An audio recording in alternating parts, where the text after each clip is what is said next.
الله أكبر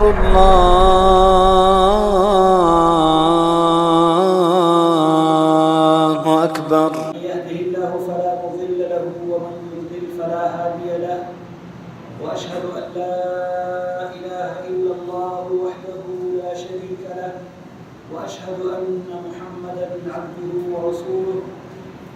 اللهم صل على محمد وعلى آل محمد كما صليت على إبراهيم وعلى آل إبراهيم إنك حميد مجيد. اللهم بارك على محمد وعلى آل محمد كما باركت على إبراهيم وعلى آل إبراهيم إنك حميد مجيد. أعوذ بالله السميع العليم من الشيطان الرجيم من همزه ونفخه ونفثه. يا بني آدم لا يفتننكم الشيطان كما أخرج أبويكم من الجنة ينزع عنهما لباسهما ليريهما سوآتهما إنه يراكم هو وقبيله من حيث لا ترونهم إنا جعلنا الشياطين أولياء للذين لا يؤمنون. محترم سامعین کرام، اللہ تبارک و تعالیٰ نے انسان کو بڑی عزت سے نوازا ہے اور اس کی خدمت کے لیے، اس کی ضروریات کو پورا کرنے کے لیے، اس کی زندگی کی آسانی کے ساتھ سہولت کے ساتھ گزارنے کے لیے اللہ تعالیٰ نے زمین اور آسمان میں مختلف قسم کے مخلوقات کو پیدا فرمایا ہے. لیکن انسان کو اللہ تعالیٰ نے ایک عظیم امتحان اور آزمائش کے لیے پیدا کیا ہے. اس کے سامنے رب العالمین نے راستہ کھلا چھوڑا ہے اور سامنے دو چیزیں ہیں، ایک رب کی اطاعت ہے، دوسری رب کی نافرمانی ہے. اور اس کو اختیار دیا ہے کہ چاہے تو رب کی نافرمانی اختیار کر اور چاہے تو رب کا فرمان بردار بن جائے، اور دونوں کا اپنا اپنا نتیجہ ہوگا. اگر اطاعت کا راستہ اپناؤ گے تو کامیابی ملے گی، اجر ملے گا، ثواب ملے گا، رب العالمین کی خوشنودی ملے گی. نافرمانی کے راستے پر چلو گے تو پچھتاوا ہوگا، پریشانی ہوگی، رب کی ناراضگی ہوگی اور اللہ کی طرف سے عذاب ہوگا. رب العالمین نے انسان کو اس دنیا میں آزمانے کے لیے پیدا کیا ہے اور اس کو جو کچھ اللہ نے دیا ہے یا جس چیز کو اللہ تعالیٰ نے انسان سے روکا ہے اور انسان کو اس سے محروم کیا ہے، یہ ساری کی ساری چیزیں امتحانات ہیں. اور امتحان اس وقت بڑا سخت ہوتا ہے، بڑا شدید ہوتا ہے جب انسان امتحان کا نتیجہ اپنے آنکھوں سے نہ دیکھے، اس کے اوپر مرتب ہونے والا انعام وہ اس کو سامنے نظر نہ آئے. صرف وہ غیب کے اوپر یقین رکھتے ہوئے اور کیے ہوئے وعدوں کو سچا مانتے ہوئے وہ اپنے آپ کو اس امتحان میں کامیاب کرنے کے لیے کوشش کرتا رہے اور پھر اس امتحان میں ناکام کرنے کے ذرائع اور اسباب بھی ہوں تو اس امتحان میں کامیاب ہونا یہ بہت مشکل کام ہے، اللہ یہ کہ اللہ رب العالمین کسی کو توفیق دے. اس وقت آپ کے سامنے جو بات میں رکھنا چاہتا ہوں اور وہ اپنے آپ کو بطور نصیحت اور شاید کہ آپ کو بھی، سننے والوں کو بھی اس سے کوئی فائدہ ہو، وہ یہ ہے کہ انسان جو بھی مسلمان ہوتا ہے، مومن ہوتا ہے، رب کی باتوں پر یقین رکھتا ہے، رب کی طرف سے کیے گئے وعدوں پر اس کو یقین ہو، وہ چاہتا ہے کہ وہ نیک اور صالح بنے، وہ چاہتا ہے کہ وہ اللہ کی اطاعت کرنے والا بنے، وہ چاہتا ہے کہ وہ گناہوں کو چھوڑ دے. لیکن اس کے باوجود کئی لوگ گناہوں کو چھوڑنا چاہتے بھی ہیں اور گناہ چھوڑ نہیں پاتے،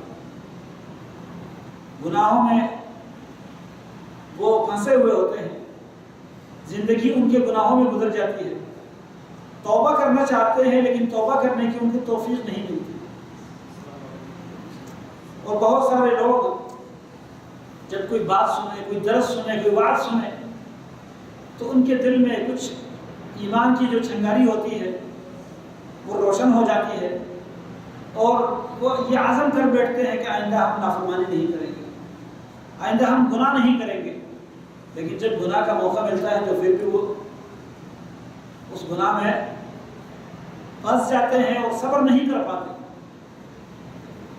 تو آج آپ کے سامنے چند ایک ایسے اسباب پیش کرتا ہوں، شاید ان اسباب کو اپنا کر ہم رب العالمین کی نافرمانی سے بچ سکیں۔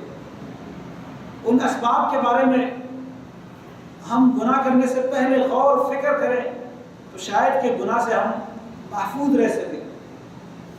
ان اسباب میں سے ایک سبب اور اہم ترین سبب وہ یہ ہے کہ گناہ یہ ہے کیا؟ گناہ اس کام کو کہا جاتا ہے جس کے کرنے سے اللہ نے منع کیا۔ اب اس کے کرنے سے اللہ نے منع کیوں کیا ہے، اس چیز کو ہمیں جاننا ہے کہ یہ کام کرنا منع کیوں ہے۔ اس لیے کہ اللہ نے اس کو منع کیا۔ اللہ نے کیوں منع کیا ہے؟ اس لیے کہ اللہ تعالیٰ کو معلوم ہے کہ یہ میرے لیے نقصان دہ ہے، یہ میرے بندے کے لیے، اللہ تعالیٰ کو پتہ تھا اس کے لیے ذلت کا سبب ہے، یہ اس کی کرامت، اس کے احترام، اس کے مقام سے منافی ہے۔ اور جب انسان اس گناہ کا ارتکاب کرے گا وہ ذلتوں اور پستیوں میں گرے گا۔ اللہ کو یہ ناپسند ہے، اس لیے اللہ نے اس سے منع کیا ہے۔ اور جو چیز اللہ کو ناپسند ہو میں اس کو اپنے لیے کیسے پسند کروں؟ میرا رب جس نے مجھے پیدا کیا ہے وہ میری خیر اور میرے شر کو مجھ سے زیادہ جانتا ہے۔ الا یعلم من خلق وهو اللطیف الخبیر۔ جس چیز کو اس نے پیدا کیا ہے وہ پیدا کرنے والا اپنی مخلوق کو کیا نہیں جانتا؟ اپنی مخلوق کے خیر اور شر کو وہ نہیں جانتا؟ یقیناً جانتا ہے، وہ تو باریکیوں کو جاننے والا ہے، پوری طرح خبر رکھنے والا ہے۔ اب ایک گناہ ہے، اگر اللہ نے منع کیا ہے تو اس کا مطلب یہ ہے کہ یہ عمل اللہ کو پسند نہیں تھا، اس لیے اللہ نے منع کیا۔ اور اگر یہ اللہ کو پسند نہیں ہے تو میں اس کو کیوں اپناؤں؟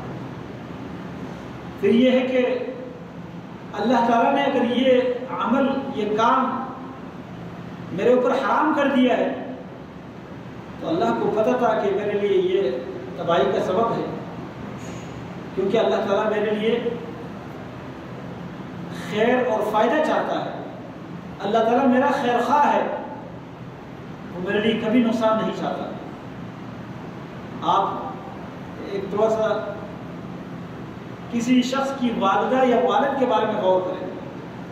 ایک بچہ ہے، اس کی والدہ یا والد اس بچے کو کسی چیز سے اگر روکتے ہیں تو کیا خیال ہے؟ والدین اپنے بچے سے کوئی ضد کرنا چاہتے ہیں؟ کوئی بچے کا نقصان کرنا چاہتے ہیں؟ نہیں، بلکہ ان کی شفقت کا تقاضا ہے، ان کی مہربانی کا تقاضا ہے، ان کے احسان کا تقاضا ہے کہ وہ اپنے چھوٹے بچے کو ان چیزوں سے روکے جو چیزیں اس بچے کے لیے نقصان دہ ہیں، چاہے بچے کو اس کا پتہ ہو یا نہ ہو۔ آگ کا انگارہ پڑا ہوا ہے، اس کا رنگ بڑا خوبصورت ہے، دودھ پیتا بچہ وہ ہر خوبصورت چیز کے اوپر ہاتھ ڈالتا ہے اور لے کر اس کو اپنے منہ میں ڈالتا ہے۔ کیا کوئی ماں اس بچے کو چھوڑ کر یہ برداشت کر سکتی ہے کہ اس کا بچہ آگ کے انگارہ اٹھائے اور اپنے منہ میں ڈالے؟ ماں اس بچے کو منع کرتی ہے اور بچہ پھر بھی اپنے آپ کو گھسیٹتا ہوا اس آگ کی طرف پہنچنے کی کوشش کرتا ہے۔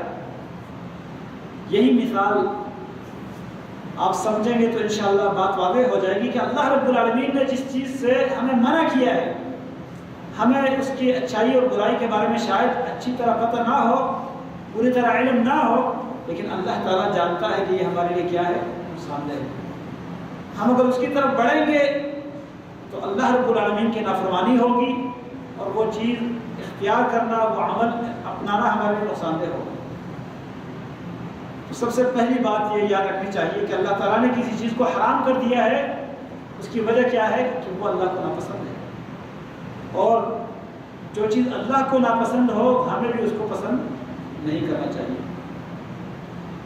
اور پھر یہ بھی کہ اللہ تعالیٰ نے اگر اس سے ہمیں منع کیا ہے تو ہمارے فائدے کے لیے، ہمیں بچانے کے لیے، ہمارا جو مقام ہے، جو عزت ہے، جو احترام ہے،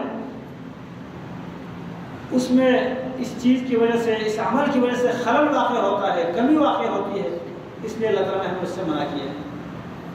اور جب انسان عقل مند ہو تو اس کے لیے اتنی ہی بات کافی ہے، اگر اس گناہ کے کرنے پر کوئی وعید نہ آئی ہو، کوئی دھمکی نہ آئی ہو، عذاب کے بارے میں ڈرایا نہ گیا ہو، تب بھی انسان اس گناہ سے اپنے آپ کو بچائے گا، کیونکہ یہ اللہ کو ناپسند ہے۔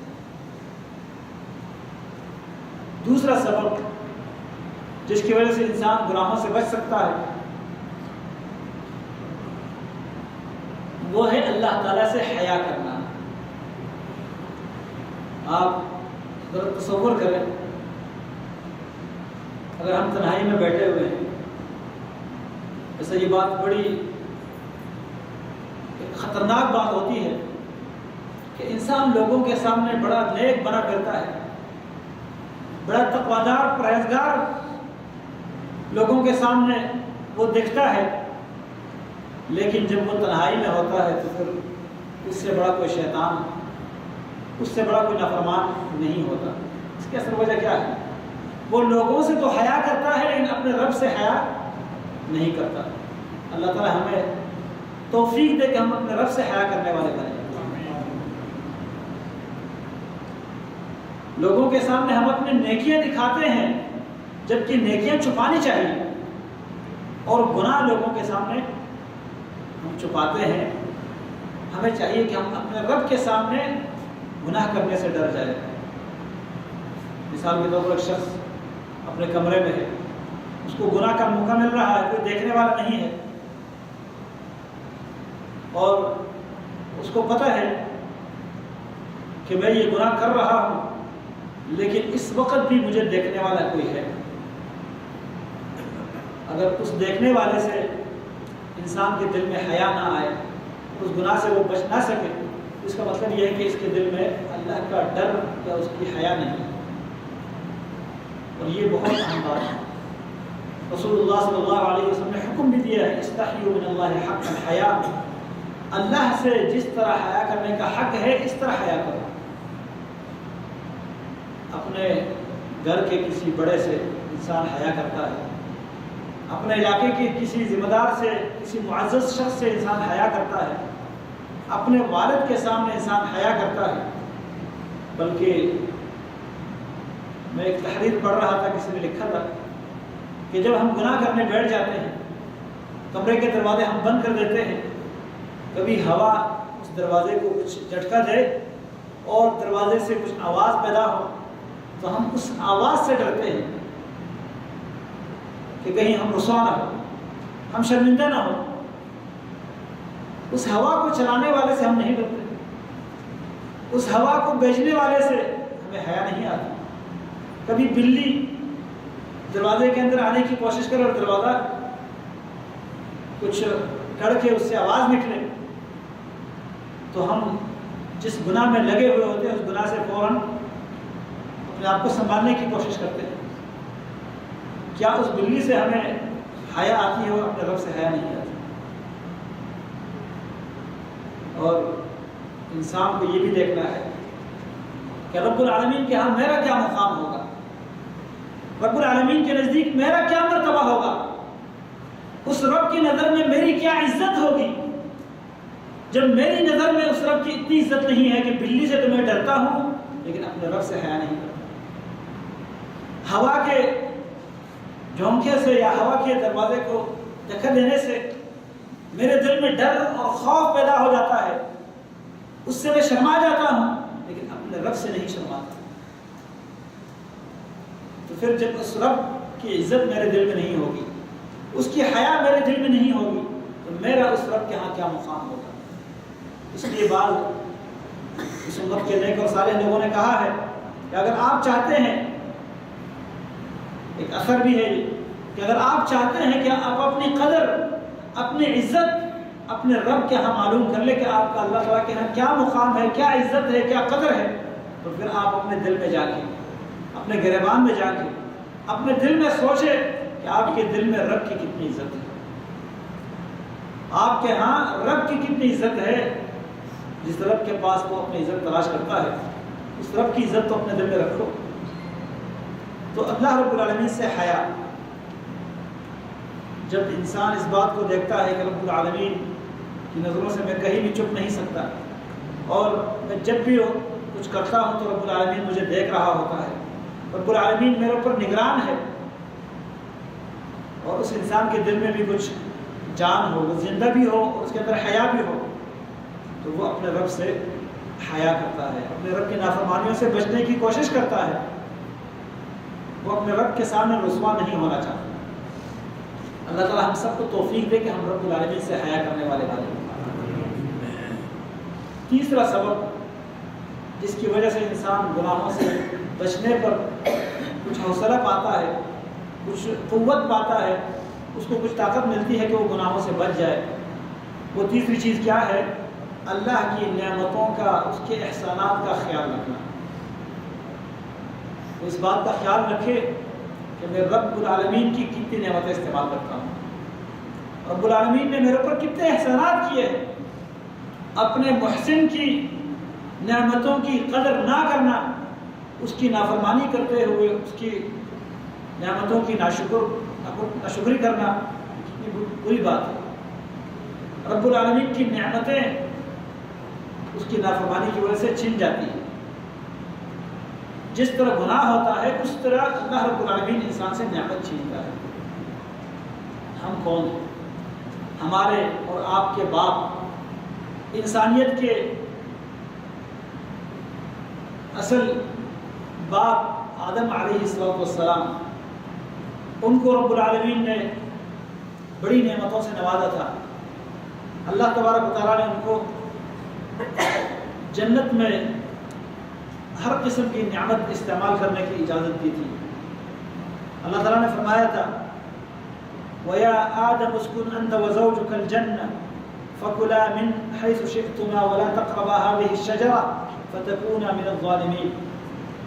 ایک اور مقام پر رب العالمین نے آدم علیہ السلام سے فرمایا تھا کہ اس جنت میں رہو اور اس میں تمہارے لیے کیا ہے، وَأَنَّ لَكَ فِيهَا وَأَنَّكَ لَا تَظْمَأُ فِيهَا وَلَا تَضْحَىٰ، آپ کو یہاں نہ پیاس لگے گی اور نہ گرمی کی شدت آپ کو محسوس ہوگی، نہ یہاں بھوک کا احساس ہوگا اور نہ لباس اترے گا،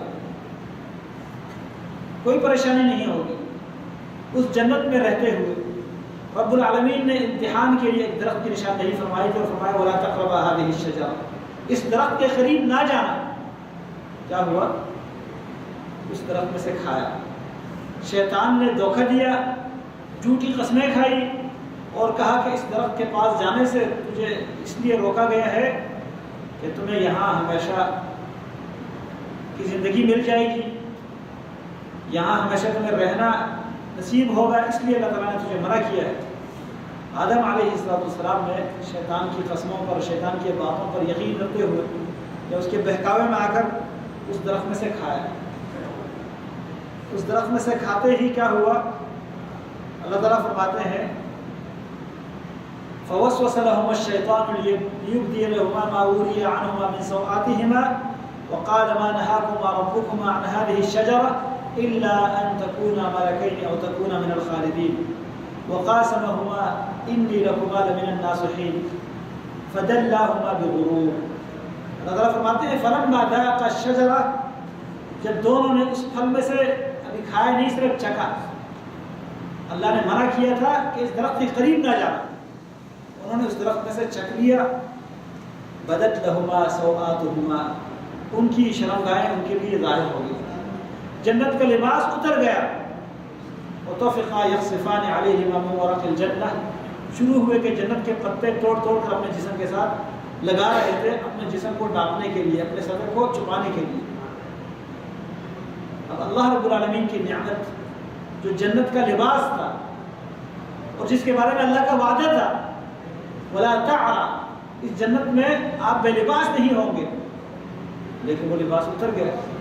اللہ کا وعدہ سچا ہے، لیکن جب انسان سے رب کی نافرمانی ہوتی ہے تو پھر اس کی نعمت چھن جاتی ہے۔ اب جب آدم علیہ السلام صرف ایک غلطی کی وجہ سے، ایک حکم کو پورا نہ کرنے کی وجہ سے جنت کے لباس سے محروم ہو جاتے ہیں، تو ہم کون ہیں؟ اللہ تبارک و تعالیٰ کو جنت سے نکال دیتے ہیں، تو ہم کون ہیں کہ ہم گناہ پہ گناہ کرتے جائیں اور اللہ تعالیٰ کی نعمتیں ہم سے نہ چھن۔ گناہوں کی وجہ سے رب العالمین کی نعمتیں چھن جاتی ہے انسان سے، اور یہ بہت خطرناک بات ہے کہ انسان گناہ کرے اور اللہ تعالیٰ پھر بھی اس کو اپنی نعمتیں دے، گناہ کرے پھر بھی اپنی نعمتوں میں انسان کو ڈھانپ پہ رکھے، چھپائے رکھے، اور نعمتوں کی بارش انسان کے اوپر چلتی رہے، بارش ہوتی رہے۔ انسان سمجھتا ہے کہ میں تو اللہ تعالیٰ کا بڑا پسندیدہ، اللہ کا بڑا محبوب ہوں، مجھے کوئی نقصان نہیں ہو رہا۔ یہ اللہ کی طرف سے پکڑ کی وہ سخت ترین حالت ہوتی ہے۔ اللہ رب العالمین ایسے لوگوں کو پھر ڈیل دیتا ہے، یہ اللہ کی طرف سے ڈیل ہوتی ہے۔ گناہ کرنے پر اگر کوئی نعمت ہاتھ سے نہ نکلے، کسی نعمت سے انسان محروم نہ ہو، تو یہ اللہ کی طرف سے ایک ڈیل ہے جو انسان کو دی جاتی ہے، اور پھر ایسے انسان کے دل میں جرأت پیدا ہوتی ہے گناہ کرنے کے اوپر، وہ پھر اللہ رب العالمین کی نافرمانیوں میں گھس جاتا ہے اور پھر بہت دور تک چلا جاتا ہے، یہاں تک کہ وہ ایسی نعمتوں سے محروم ہوتا ہے جو اہم نعمتیں ہوتی ہیں۔ اور سب سے اہم نعمت کیا ہے؟ ایمان۔ بعض دفعہ انسان ایمان سے محروم ہو جاتا ہے۔ سلف میں سے بعض علماء، بعض نیک اور صالح لوگ وہ اس چیز کا احساس کرتے تھے۔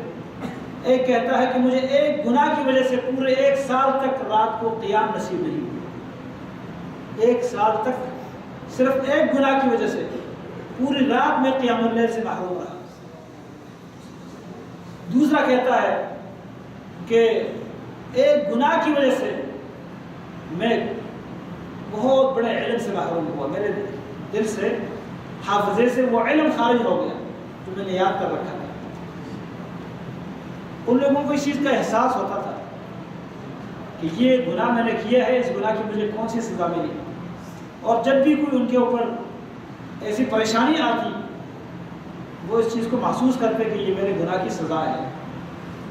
لیکن ہم تو محسوس نہیں کرتے، ہم تو الٹا کہتے پتہ نہیں کیا وجہ ہے، پریشانیاں ختم نہیں ہو رہی، کیا وجہ ہے؟ کاروبار ہی نہیں ہو رہا، پیسوں میں کوئی برکت نہیں ہو رہی، گھر کے اندر پریشانیاں ختم نہیں ہو رہی، بیماریاں ختم نہیں ہو رہی۔ یہ ساری چیزیں اگر ہم دیکھیں کہ ہم اللہ تعالیٰ کی کتنی نافرمانیاں کرتے ہیں اور ان نافرمانیوں کا ہم ازالہ کریں، ان سے توبہ کریں، تو انشاءاللہ ہمیں سمجھ آئے گی کہ ہماری کتنی پریشانیاں ختم ہوتی ہیں۔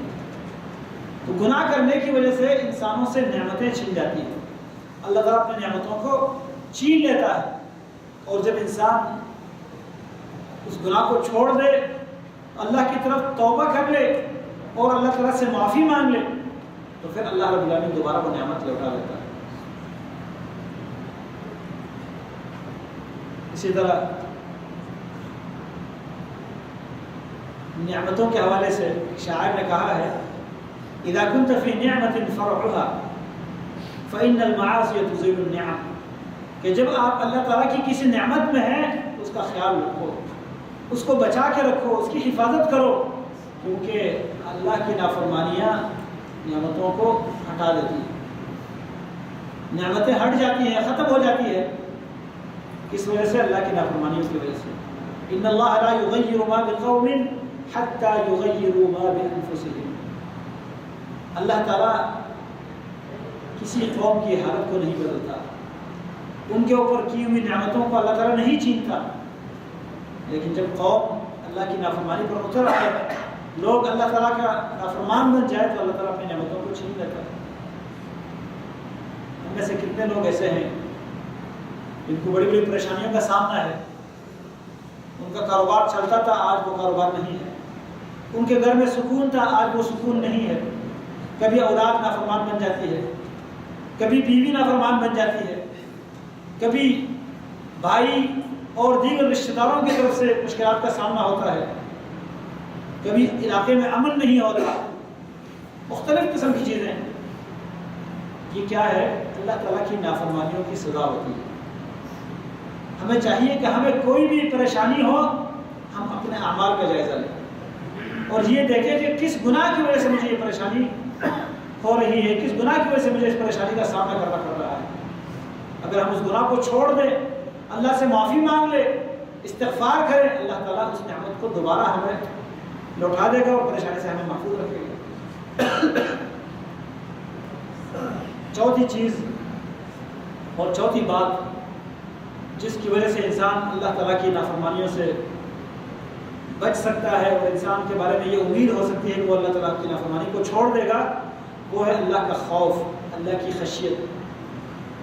اللہ کا ڈر انسان کے دل میں اتنا پختہ ہو کہ وہ اللہ کی نافرمانی کے قریب بھی نہ جائے۔ جیسے انسان کسی طاقتور بادشاہ یا طاقتور اور مضبوط حکومت اس سے ڈرتا ہے اور کسی مخالفت، کسی نافرمانی کی طرف نہیں جاتا، کسی قانون اور کسی نظام کو نہیں توڑتا۔ اب وہ چاہتا بھی ہے لیکن نہیں توڑتا، کیونکہ حکومت کی طرف سے سخت قانون ہے، سزا ملنے کا خطرہ ہے۔ اسی طرح رب العالمین کی طرف سے جو سزائیں رکھی گئی، مختلف گناہوں کے لیے مختلف سزائیں ہیں، قبر کے اندر بھی ہے اور آخرت میں بھی ہے، دنیا میں بھی ہے۔ مختلف اعمال کے لیے مختلف سزائیں اللہ نے رکھی ہیں، اور اللہ تعالیٰ کے پاس سزا بھی من جنس العمل، اس عمل کے جنس میں سے سزا ہوتی ہے۔ کوئی انسان بدکاری کرتا ہے، کسی کی عزت برباد کر دیتا ہے، عورتوں کے بارے میں وہ بے احتیاطی سے کام لیتا ہے، اس کو یہ بات یاد رکھنی چاہیے کہ اس کی سزا اس کے گھر سے اس کو ملے گی، اس کے گھر سے یہ قرضہ اترے گا، جس طرح یہ کرتا ہے اسی طرح اس کے ساتھ کیا جائے گا۔ یہ کسی کی بہن، ماں، بیٹی کی عزت کا خیال نہیں رکھتا، اسی طرح اس کے گھر کی خواتین کے ساتھ بھی ہوگا۔ ان کو سمجھتے ہیں کہ ہم نے کر لیا بس محفوظ ہیں، ایسی بات نہیں۔ جو عمل کیا ہے اسی عمل کی مناسبت سے سزا ملتی ہے۔ اسی طرح انسان اگر کوئی گناہ کرتا ہے تو اس کے دل میں اللہ رب العالمین کے پکڑ کا خوف رہنا چاہیے۔ عبداللہ بن مسعود رضی اللہ تعالیٰ عنہ کی وہ روایت فرماتے ہیں، مومن کی مثال بیان کرتے ہیں، فرمایا جب مومن سے گناہ ہو جاتا ہے تو گناہ کے بارے میں وہ اتنا خوف زدہ ہوتا ہے كأنه قاعد تحت جبل يخاف أن يقع عليه، وہ ہے کہ وہ کسی پہاڑ کے تہ میں بیٹھا ہے اور اس کو یہ ڈر ہے کہ یہ پہاڑ ابھی اس کے اوپر گرے گا۔ مومن سے جب گناہ ختم ہو جاتا ہے وہ اپنے گناہ کے بارے میں اتنا ڈرتا ہے کہ گویا یہ پہاڑ میرے اوپر ابھی گرنے والا ہے۔ ہم گناہ کرتے ہیں کوئی خوف نہیں، گناہ کرتے ہیں کوئی خطرہ نہیں، رب العالمین کے پکڑ سے ڈرنا چاہیے۔ اور جب انسان رب کے پکڑ سے ڈرتا ہے، گناہ کرنے سے پہلے یہ سوچ لے کہ میں یہ گناہ کروں گا تو رب کی طرف سے مجھے اس کی سزا مل سکتی ہے، پھر وہ گناہ نہیں کرے گا۔ جب اللہ رب العالمین سے انسان بے خوف ہو جاتا ہے تو پھر وہ گناہ کی پرواہ نہیں کرتا، گناہ کرے کچھ بھی کرے اس کو کوئی پتہ نہیں چلتا۔ اور یہ بہت بڑا عذاب ہے جب انسان اللہ کی طرف سے بے خوف ہو جائے۔ اللہ تعالیٰ فرماتے ہیں أَفَأَمِنُوا مَكْرَ اللَّهِ فَلَا يَأْمَنُ مَكْرَ اللَّهِ إِلَّا الْقَوْمُ الْخَاسِرُونَ، کیا یہ لوگ اللہ کے عذاب سے، اللہ کی تدبیر سے، اللہ کی پلاننگ اور منصوبے سے بے خوف ہو گئے ہیں؟ أَأَمِنْتُم مَّن فِي السَّمَاءِ أَن يَخْسِفَ بِكُمُ الْأَرْضَ، کیا تم اس ذات سے بے خوف ہو گئے جو آسمان میں ہے کہ وہ تمہیں زمین پہ دنسا دے؟ اس رب کے عذاب کی مختلف شکلیں ہوتی ہیں. ہمیشہ اس رب کے عذاب سے ڈرنا چاہیے. اور جب گناہ کرنے کا موقع ملے اور دل چاہے کہ گناہ کرو تو فوراً اللہ رب العالمین کا ڈر انسان کے دل میں آنا چاہیے. اور اس کے ساتھ ساتھ پانچویں چیز اللہ کی محبت. اللہ کی محبت ہمارے دلوں میں اتنی ہونی چاہیے کہ وہ محبت ہمیں اللہ کی نافرمانی سے روکے. اللہ کی محبت جب انسان کے دل میں ہو، اس کو گناہ کا موقع ملتا ہے، وہ سمجھتا ہے کہ میں نے یہ نافرمانی کر لی تو اللہ کی محبت ختم ہو جائے گی، اللہ مجھے پسند نہیں کرے گا، اللہ تعالیٰ کو میں ناپسند ہو جاؤں گا. اس بات کا ڈر ہونا چاہیے. جب مومن اس بات کا خیال رکھتا ہے. محبت کے ساتھ ساتھ ایک چیز اور بھی ہے جو کہ تعظیم اور عزت. صرف محبت نہیں، محبت وہ محبت جس کے ساتھ تعظیم اور عزت بھی شامل ہو. انسان اپنے بچوں سے بھی محبت کرتا ہے، لیکن یہ محبت تعظیم کے ساتھ نہیں ہے. انسان مال کے ساتھ بھی محبت کرتا ہے، دنیا کی مال اور متاع سے انسان محبت کرتا ہے، لیکن یہ محبت احترام سے خالی ہے. ایسی محبت جس کے ساتھ ساتھ انتہائی درجے کا احترام بھی ہو. جب یہ محبت کسی کے دل میں ہو تو پھر وہ اللہ تعالیٰ کی نافرمانی سے بچ سکتا ہے. اس کو یہ خطرہ لگا رہتا ہے کہ یہ محبت برباد ہو جائے گی. آپ دیکھیں موسیٰ علیہ السلام اللہ سے کتنی محبت کرتے ہیں. اللہ نے حکم دیا کہ بنی اسرائیل کو لے کر طور کی پہاڑی پر آ جاؤ، ان کے سربراہوں کو لے کر قبائل کے سربراہوں کو آ جاؤ. موسیٰ علیہ السلام ان سے پہلے پہنچ چکے ہیں. بنی اسرائیل ابھی پیچھے ہیں اور یہ پہلے پہنچ چکے ہیں. اللہ تعالیٰ نے پوچھا کہ لوگ کہاں ہیں، باقی آپ کی قوم کہاں ہے؟ فرمایا وہ میرے پیچھے ہیں. وَعَجِلْتُ إِلَيْكَ رَبِّي لِتَرْضَىٰ، یا اللہ میں تیری طرف جلدی اس لیے آیا کہ تم مجھ سے اور خوش ہو جاؤ اور راضی ہو. تیری رضا کے لیے میں آگے بڑھا. جس کے دل میں اللہ کی محبت ہو وہ اس محبت کو بڑھانے کی کوشش کرتا ہے. جیسے کسی کے ساتھ دوستی ہو اور وہ چاہتا ہے کہ یہ دوست اس کے ساتھ میرے تعلقات خراب نہ ہوں. اس دوست کے ساتھ میرے تعلقات خراب ہو گئے تو میرا نقصان ہے، خسارہ ہے. وہ ہمیشہ چاہتا ہے کہ اس دوست کے ساتھ دوستی کو برقرار رکھے. وہ اسباب، وہ اعمال، وہ باتیں جن سے اس دوستی میں کمی آتی ہے، اس محبت میں فرق پڑتا ہے، اس محبوب سے اس کو الگ کر سکتے ہیں، تو ان اعمال سے یہ انسان کیا کرتا ہے کہ آپ کو بچاتا ہے. تو ہمیں بھی چاہیے کہ ہم ان اعمال کے بارے میں سوچیں کہ یہ عمل کروں گا کہیں رب کی دوستی ختم نہ ہو جائے، رب کی محبت میرے دل سے نہ نکلے، کبھی میں رب کی محبت سے محروم نہ ہو جاؤں. جب انسان یہ سوچے گا تو کئی گناہوں سے انسان بچ سکے گا. اور پھر یہ بھی دیکھنا ہے کہ گناہ ایک گھٹیا کام ہے. جب اللہ نے اس سے منع کیا ہے تو میرا مقام، میری حیثیت، میری شخصیت اس گناہ سے بہت براتر ہے. میں گناہ کروں گا تو ذلیل ہو جاؤں گا. اور وہ اپنے نفس کو ذلیل ہونے نہیں دیتا. اپنے نفس کو ذلت سے، رسوائی سے بچانے کے لیے اللہ تعالیٰ کی نافرمانی سے انسان کو آپ کو بچاتا ہے.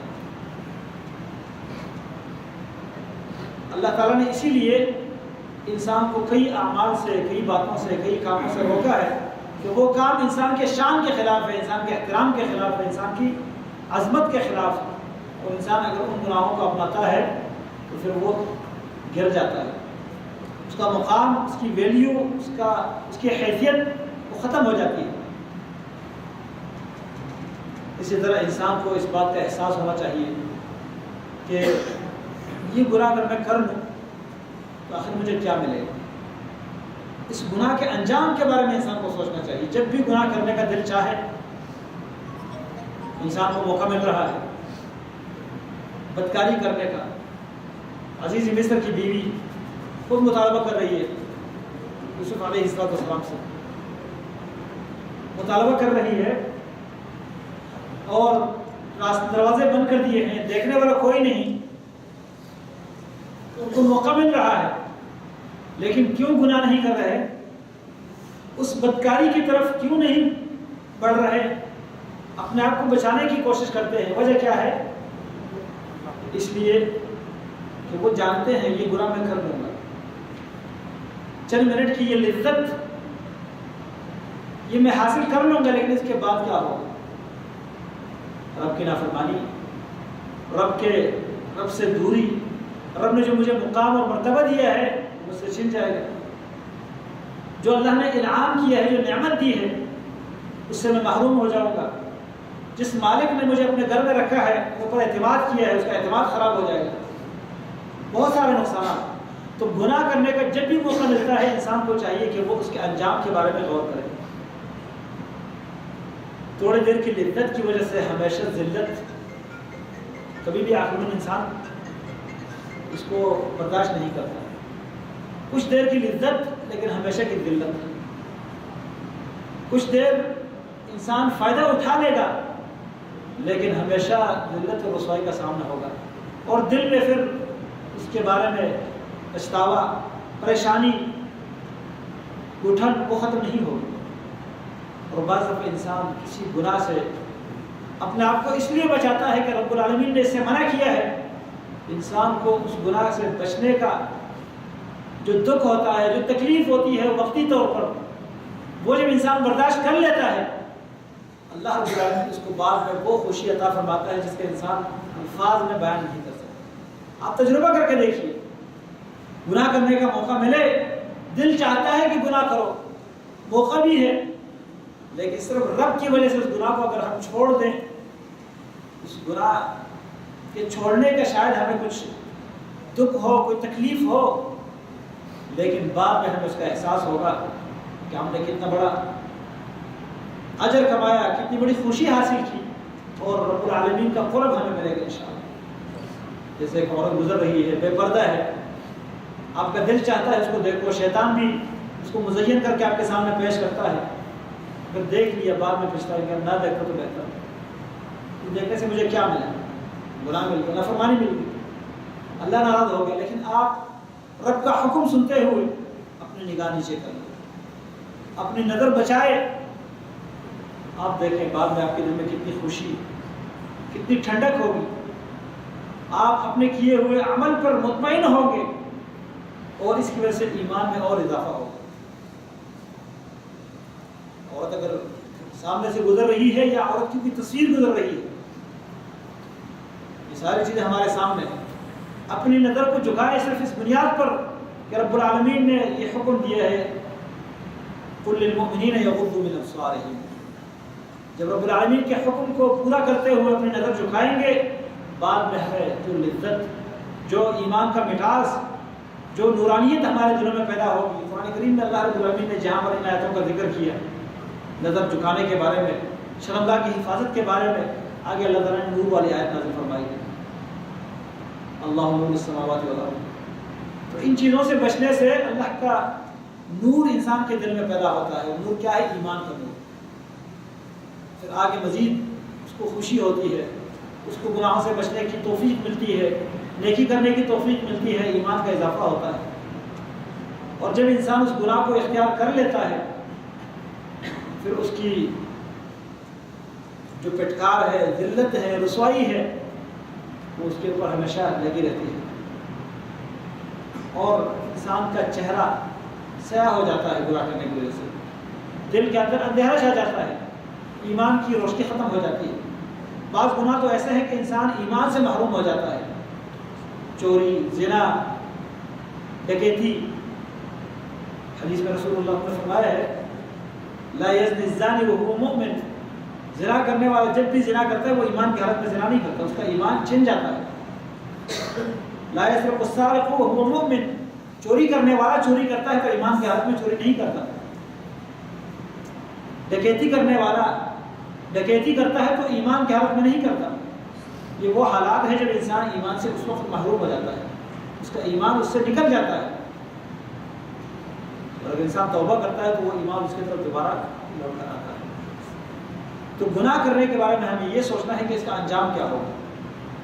کچھ وقت کے لیے یہ لذت، یہ فائدہ، مثال لوگوں کا حرام مال ہے، حرام مال اگر آپ اس کو حاصل کریں گے اور لیں گے، استعمال کریں گے، تو ممکن ہے آپ کو وقتی طور پر کچھ فائدہ ہو، آپ کے جیب میں پیسے آ جائیں گے، آپ کے ہاتھ میں مال آ جائے گا لیکن اس مال کا آپ کو کوئی فائدہ نہیں ہوگا، ایسے طریقے سے نکلے گا کہ آپ کو پتہ ہی نہیں چلے گا۔ اور اگر آپ اس حرام مال سے بچنے کی کوشش کریں، اللہ رب العالمین آپ کے لیے وقتی طور پر شاید آپ یہ محسوس کریں گے میرے پاس کچھ نہیں ہے، لیکن اتنی برکت عطا فرمائے گا کہ آپ کے پاس جو کم مال ہے وہ بھی آپ کے لیے بہت زیادہ کام کا ہوگا، اور دل کے اندر جو اطمینان ہے، جو خوشی ہے، جو سعادت ہے، جو نور اور روشنی ہے وہ الگ ہوگی۔ کچھ عرصہ پہلے مجھے ایک ساتھی نے فون کیا، کسی جگہ انجینئر کے طور پر کام کرتے ہیں، تو جس کمپنی نے اس بلدیے کے ساتھ ٹیکا کیا ہوا ہے، کام تھا، اس کام کو پاس کرنے کے لیے ان کی ذمہ داری تھی، یہ انجینئر تھا کہ آپ نے یہ کام پاس کر کے ہمیں رپورٹ دینی ہے۔ تو انہوں نے مجھے فون کیا کہ وہ بندہ جو ٹھیکیدار ہے کمپنی کا، وہ مجھے کچھ پیسہ دے رہا ہے کہ کہہ رہا میں آپ کو گفٹ دے رہا ہوں، تو میں لوں یا نہ لوں؟ میں نے کہا نہیں، آپ نہ لیں۔ آپ کو گفٹ وہ کیوں دے رہا ہے، کس وجہ سے؟ آپ کوئی غریب ہے، آپ کو صدقہ دے رہا ہے، یا اس کے ساتھ آپ کی کوئی خاص دوستی ہے، وہ آپ کو اور دنوں میں کوئی گفٹ دیتا تھا جو آج دے رہا ہے؟ کہتے نہیں، وہ ٹیکا جو ہے اس کو میں نے دیکھنا ہے، اس کا کام دیکھنا ہے، آگے رپورٹ دینی ہے۔ میں نے کہا وہ آپ کو رشوت دے رہا ہے، کہ میرا یہ کام پاس کر کے بدلے سے مجھے ٹیکا دلاؤ۔ کہتے نہیں، وہ یہ تو نہیں کہتا لیکن مجھے یہی لگ رہا ہے۔ میں نے کہا جب آپ کو یہی لگ رہا ہے تو آپ نہ لیں۔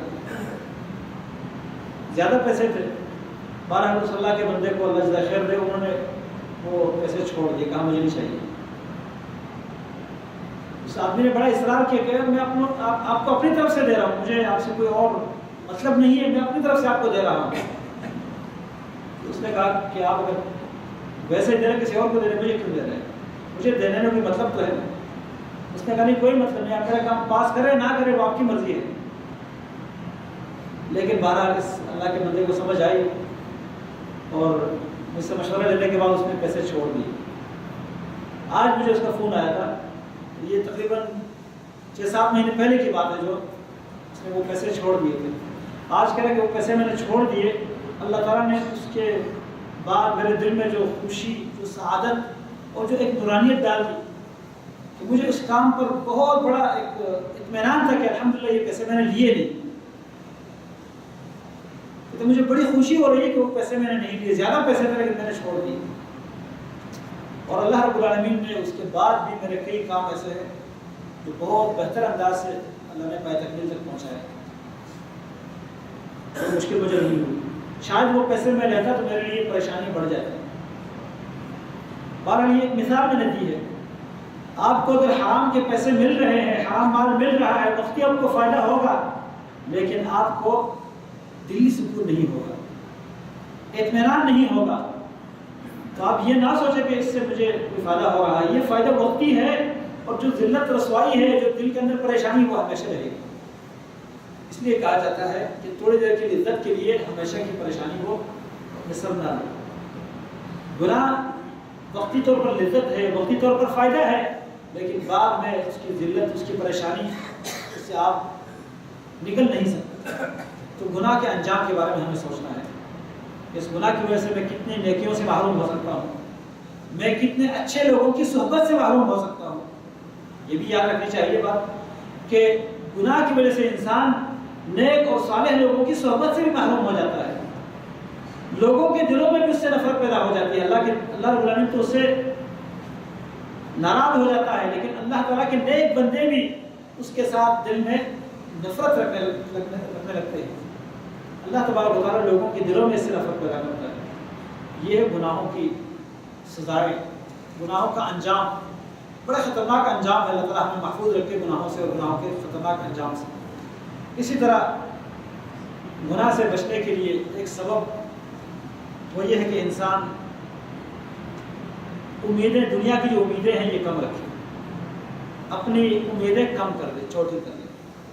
وہ یہ سوچے کہ یہ دنیا میں جو میں آیا ہوں، میں مہمان ہوں، میں مسافر ہوں، یہ وقت بہت جلدی گزر رہا ہے، اور اتنا موقع مجھے مل رہا ہے کہ نہیں کہ میں توبہ کروں، گناہوں کو چھوڑ دوں، لہذا وہ اپنی زندگی کو مختصر سمجھتے ہوئے، معمولی سمجھتے ہوئے، اس سے وہ جانے کے فکر میں رہے کہ مجھے جانا ہے، جو کروں گا اس کی مجھے سزا بھی مل سکتی ہے، اگر اچھا کروں گا تو اس کا انعام بھی مل سکتا ہے، اس دنیا میں میں جو کچھ کرتا ہوں یہ جلدی ختم ہونے والے ہیں، تو اس دنیا کو مختصر سمجھتے ہوئے لمبی لمبی امیدیں اپنے دل میں نہ رکھیں، بلکہ اس سے جانے کی فکر میں رہے، تو انسان کو گناہ سے بچنے کا موقع مل جاتا ہے۔ اگر وہ گناہ کرتا ہے وہ یہ سوچے کہ کہیں اس گناہ کے کرتے کرتے میں اس دنیا سے چلا نہ جاؤں، مجھے کہیں اس گناہ کے اوپر ہی موت نہ آئے، تو اپنی زندگی کو مختصر سمجھے اور موت کو یاد رکھے تو گناہوں سے انسان بچ سکتا ہے۔ اور آخری بات، گناہ سے بچنے کے لیے کچھ تدابیر وہ یہ ہے کہ انسان کھانے پینے میں اسراف نہ کرے، لوگوں کے ساتھ فضول وقت گزارنے میں اور فضول گپ شپ میں حد سے نہ بڑھے، جو ضروری لوگوں کے ساتھ ملنا جلنا، اٹھنا بیٹھنا وہ کریں، لیکن فضول بیٹھ کر مجلسیں قائم کرنا اور بیٹھے رہنا اور گپیں لگانا، اس سے انسان کا دل سخت ہو جاتا ہے، اور ہنسی مذاق میں وقت گزارنا، انسان اپنی آخرت سے غافل ہو جاتا ہے، اور جب انسان کے دل پر غفلت آتی ہے، انسان آخرت سے غافل ہو جاتا ہے، تو پھر گناہ کرنے میں اس کو دیر نہیں لگتی۔ تو ہمیں چاہیے کہ ہم آخرت سے غافل نہ ہوں، جو آخرت سے غافل کرنے والی چیزیں ہیں ان سے ہمیں بچنا چاہیے، تاکہ ہمیں آخرت کی فکر ہو، اور جب آخرت کی فکر ہوگی تو پھر انسان گناہوں سے بچے گا۔ یہ ہے چند ایک اسباب جن کی مدد سے اللہ تبارک و تعالیٰ کی توفیق کے بعد ہم نافرمانیوں سے، گناہوں سے بچ سکتے ہیں۔ اللہ تعالیٰ سے دعا ہے اللہ تعالیٰ ہمیں ظاہری اور باطنی ہر گناہ سے بچنے کی توفیق عطا فرمائے۔ اللہ رب العالمین ہمارے کیے ہوئے گناہوں کو معاف فرمائے، اللہ رب العالمین ہم سے درگزر فرمائے، اللہ تعالیٰ ہمیں ثابت قدم رکھے ایمان کے اوپر، اللہ تعالیٰ کی اطاعت کے اوپر، رسول اللہ صلی اللہ علیہ وسلم کی اتباع کے اوپر، اللہ تعالیٰ ہمارے دلوں میں آخرت کی یاد اور آخرت کی تیاری کا جذبہ پیدا فرمائے، اللہ رب العالمین ہمارے دلوں میں اس کا ڈر، اس کا خوف اور اس کی محبت پیدا کر دے۔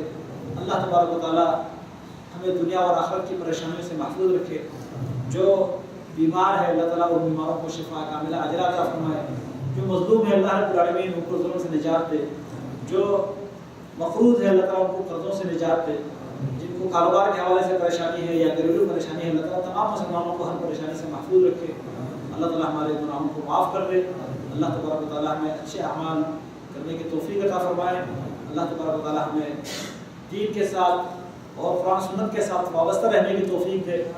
اقول قولی ھذا واستغفر اللہ لی ولکم ولسائر المسلمین، سبحانک اللہم وبحمدک، اشہد ان لا الہ الا انت، استغفرک واتوب